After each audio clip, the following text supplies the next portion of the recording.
Many of today's conversations about artificial intelligence are built on one deeply rooted assumption: human beings versus artificial intelligence, human intelligence versus machine intelligence, human creativity versus machine creativity. And when the issue is framed this way, it is no wonder that many people begin to fear new technology. If AI really is a competitor to humanity, then the next logical question is obvious. What happens when that competitor proves to be more intelligent than we are? Are we creating some kind of Frankenstein's monster? This gives rise to visions of a technological singularity, where artificial intelligence begins to improve itself faster and faster until human beings are no longer at the peak of development, but an obstacle to it. Man becomes just one temporary stage in evolution, like an ant, whose existence no longer matters from the perspective of some newer, more intelligent species. I would call this a form of technological Darwinism. It is a way of thinking in which technology is seen almost as a self-directed force, developing according to its own laws, and eventually replacing even its own creator. But the Christian view of humanity begins from a completely different place. According to the Bible, man was created in the image of God. He was given the ability to think, to create, to plan, and to develop. He was given the task of cultivating, guarding, and ruling over creation responsibly. From this perspective, technology is not the opposite of humanity. It is an expression of humanity. A hammer is an extension of the hand. A telescope is an extension of the eye. A computer is an extension of our memory and our ability to calculate. And artificial intelligence is an extension and assistant of our thinking. Technology does not appear out of nowhere.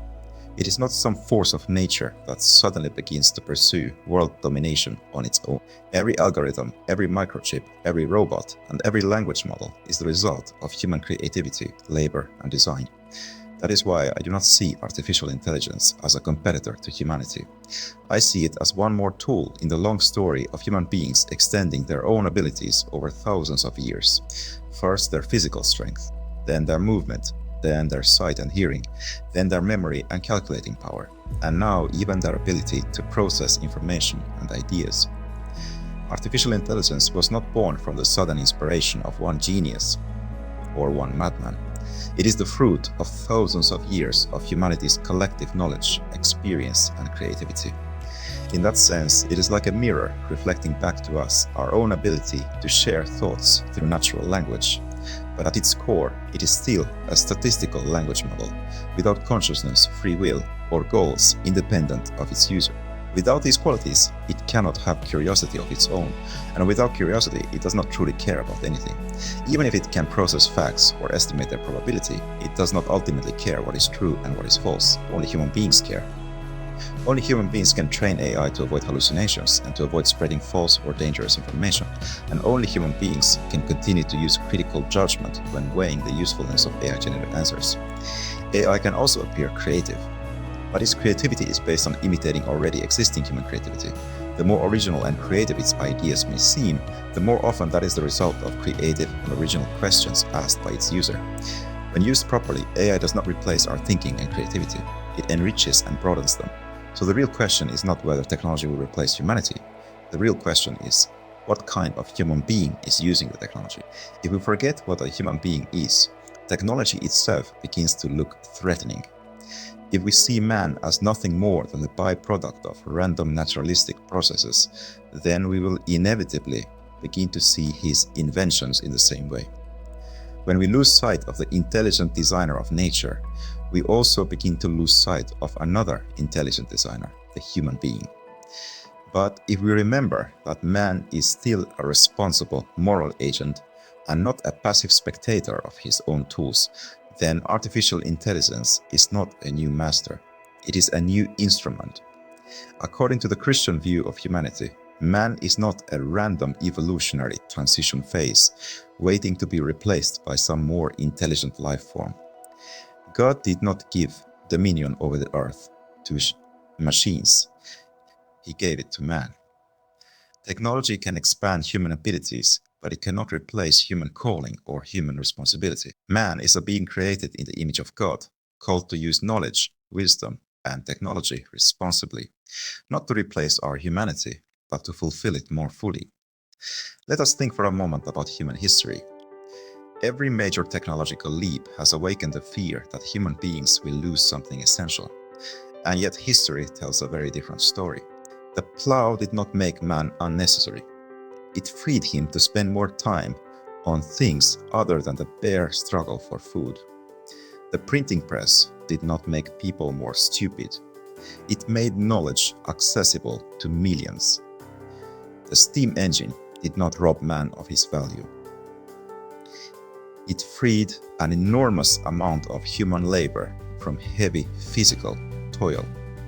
The computer did not replace human memory. It expanded it. The internet did not replace human communication.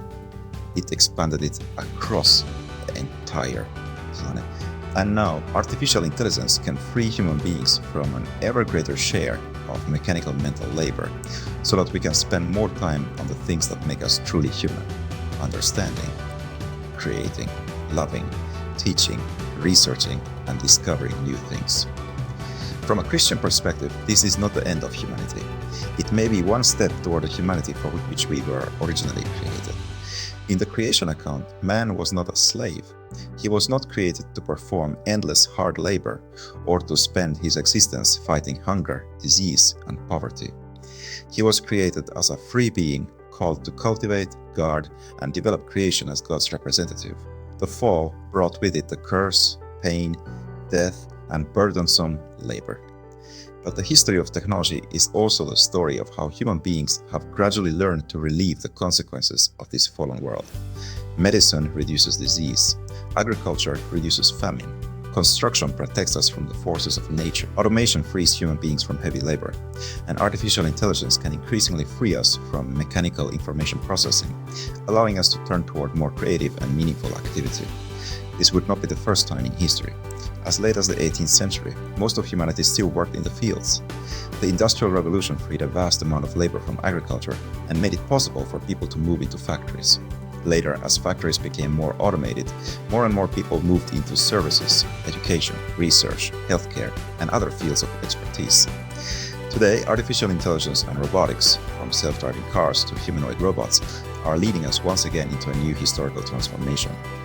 Many see this primarily as a threat. I also see it as an opportunity. Perhaps we are moving toward a society where human beings no longer need to spend such a large portion of life on mechanical, repetitive, or physically exhausting labor. Instead, they can spend more time on the things where humanity is seen at its best: thinking, creativity, learning, relationships, art, research, and the solving of new problems. This does not mean the end of work, it means the transformation of work. From a Christian perspective, this is a fascinating thought, because on the very first pages of the Bible, man is not described as a machine-like performer or a slave. He is described as a creative and responsible being who names, studies, cultivates, guards, and develops creation as God's representative. Perhaps the deepest purpose of technology is not to replace man. Perhaps it is to increasingly free man to fulfill that original calling. But here, the Christian perspective makes one more decisive distinction. Although I believe technology can expand human abilities beyond what we can yet imagine, I do not believe that technology is humanity's savior. Technology can help us see farther, it can help us live longer, it can help us think more efficiently, but it cannot teach us to love, it cannot forgive, it cannot free us from pride, selfishness, or sin. According to the Christian faith, man's deepest problem is not limited intelligence, it is a broken relationship with God. That is why the gospel does not proclaim that man is saved by building ever more intelligent machines. It proclaims that God himself became man so that man could once again live in communion with his Creator. This is precisely where Christian hope differs from both techno-pessimism and techno-utopianism. We do not fear technology, but neither do we place our hope in it. Our hope is in Christ. Still, I believe technology can have its own place in God's plan. The Christian tradition has spoken of the human calling to grow more and more into the likeness of Christ. This has been called deification, or theosis. It does not mean that man becomes God. It means that man learns to reflect God's wisdom, love, and holiness more fully. Technology cannot bring about this transformation, but at its best, it can give human beings more time, more opportunities, and more tools to live out the calling for which they were originally created.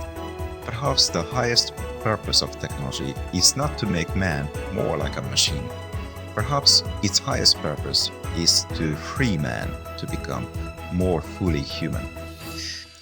And that is why the most important question in the age of artificial intelligence may not be how intelligent machines will become, but how wise we human beings will become.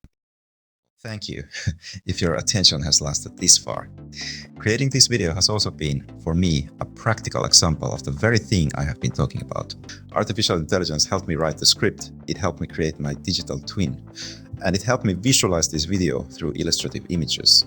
But the message of this video, its perspective, its choices, and the final whole did not appear out of nowhere from the machine's own will. They came from a human being, in this case, from me, Samuel Tomominen, from my questions, my thoughts, my values, and my creative direction. So artificial intelligence does not remove the human being from the role of creative agent. Rather, it shifts the center of creative work from doing everything by hand to directing the idea, making choices, evaluating the results, and building the whole. With this kind of technology, one individual can now do things that in the past would have required a small production team, a scriptwriter, a director, a set designer, an illustrator, and an editor. That is why AI creativity is not a replacement for human creativity, nor is it truly its competitor. It does not necessarily replace the human being. It can, in a sense, elevate him. The builder can become the architect, the actor can become the director, and a lone content creator can become the head of his own small virtual studio. Used rightly, artificial intelligence can be an expression of humanity, a tool through which human beings can think, create, and communicate more widely than before. Of course, these avatar characters are still a very unfinished technology, so this is not a 100% accurate digital copy of what I would look like if I were speaking directly to the camera. But I genuinely enjoy this kind of creative work. And if you enjoyed watching it, remember to like, comment, and subscribe to the channel. It helps the channel grow, and it tells me that there is still a place for reflective videos like this. In an age shaped by both the hopes and fears awakened by new technology.